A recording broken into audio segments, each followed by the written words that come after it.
अस्सलाम वालेकुम and welcome to पाक नर्सिस डायरी। आज का हमारा टॉपिक है वो है typhoid.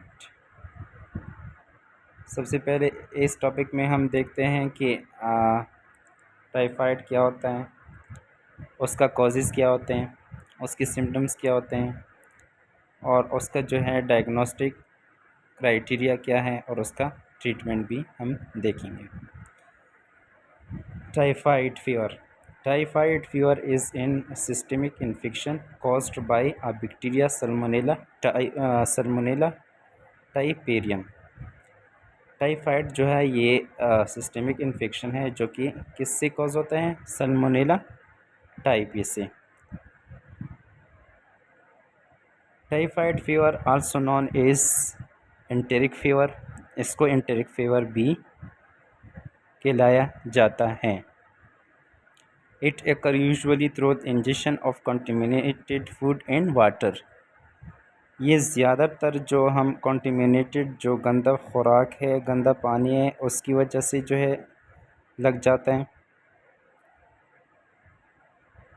The acute illness is characterized by prolonged fever, headache, nausea, abdominal discomfort like pain और diarrhoea.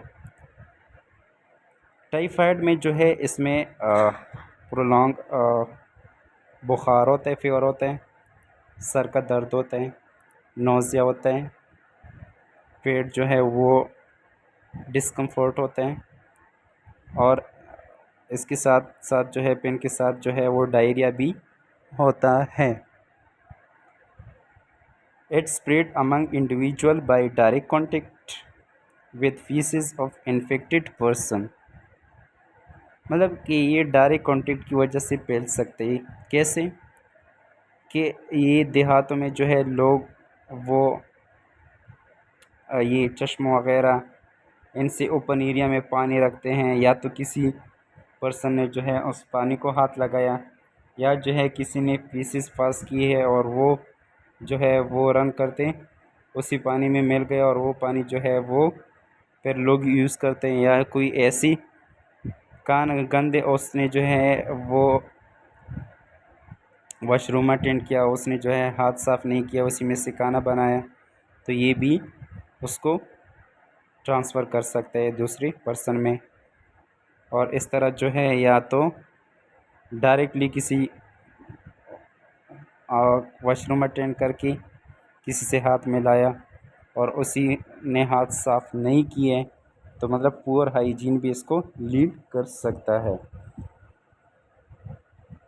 Risk of disease in children and young adults. Typhoid ज़्यादातर बच्चों में और जो नौजवान होते हैं उनमें होता है। एथियोलॉजी, इसकी कॉजेज़ रिस्क फैक्टर क्या है हमने पीछे भी पढ़ लिया। Typhoid is caused by salmonella typhimurium. एक टाइफाइड की एक उसको जो है उसको टाइफीरियम कहते हैं। सल्मोनेला टाइफी इसकी जो है कॉजेटिव एजेंट है। Enteric fever describe both typhoid and paratyphoid. Typhoid और पैराटाइफाइड जो है ये दोनों को जो है एंटेरिक फीवर भी कहा जाता है।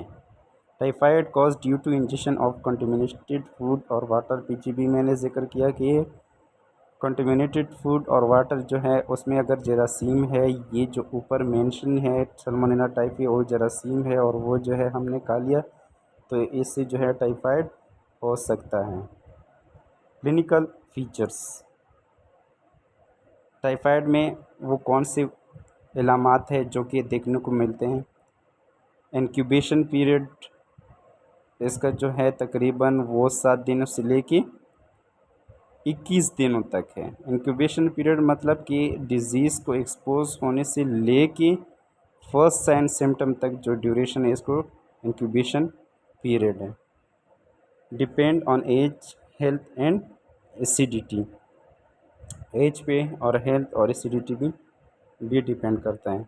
Symptom onset occur after incubation period, वही कि इंक्यूबेशन पीरियड जो है उसके बाद सिम्टम अपेयर होना स्टार्ट हो जाता है। फर्स्ट वीक में क्या होते हैं, स्टेप वाइज फीवर होते हैं। सेकेंड वीक में एब्डोमिनल पेन भी, फीवर के साथ एब्डोमिनल पेन भी और डायरिया भी होता है। फिर थर्ड वीक में जो है वो क्या होता है, इंटेस्टिनल ब्लीडिंग, इंटेस्टाइन से ब्लीडिंग आ रहा होता है। हेपाटोस्प्लेनोमेगेली, इसके अलावा जो है लिवर और स्प्लीन वो भी साइज़ में बड़ा हो जाता है। इंटेस्टिनल परफोरेशन, इंटेस्टिनल में जो है वो सुराख सुराख भी बन जाते हैं, जो बड़ी आंत है उसमें भी सुराख सुराख से बन जाते हैं। इंटेस्टिनल ब्लीडिंग होगी तो वो उसकी यूरिन में सॉरी आई मीन उसके स्टूल में भी जो है वो फीसेस में भी उसकी ब्लड आएगा। Sign and symptoms, high fever होगा तकरीबन 103 से लेके 104 फ़ारेनहाइट। वीकनेस होगी, स्टमक पेन होगा, स्टमक पेन की वजह से जो है वो खाना नहीं खाएगा, उसका लॉस ऑफ एपेटाइट होगा, पेन की वजह से, लॉस ऑफ एपेटाइट की वजह से उसको वीकनेस होगी और हेडेक भी होगा। अदर सिम्टम्स में कॉन्स्टिपेशन और डायरिया दोनों में एक भी हो, कोई भी हो सकता है। कन्फ्यूजन, हेडेक और इसके अलावा वीकनेस, ये चीज़ कन्फ्यूजन की भी या लॉस ऑफ एपेटाइट ये भी लीड करती हैं। वोमिटिंग, वही कि वोमिटिंग जो है वो भी वीकनेस को लीड करती है, क्योंकि वो कुछ खाती है तो उसको वापस बॉडी से एक्सपेल करती हैं। डायग्नोस्टिक क्राइटेरिया इसका जो है वो डायग्नोसिस जो है ब्लड स्टूल कल्चर करते हैं ताकि माइक्रो ऑर्गेनिज़म जो एजेंट है वो उसको आइडेंटिफाई कर सकें।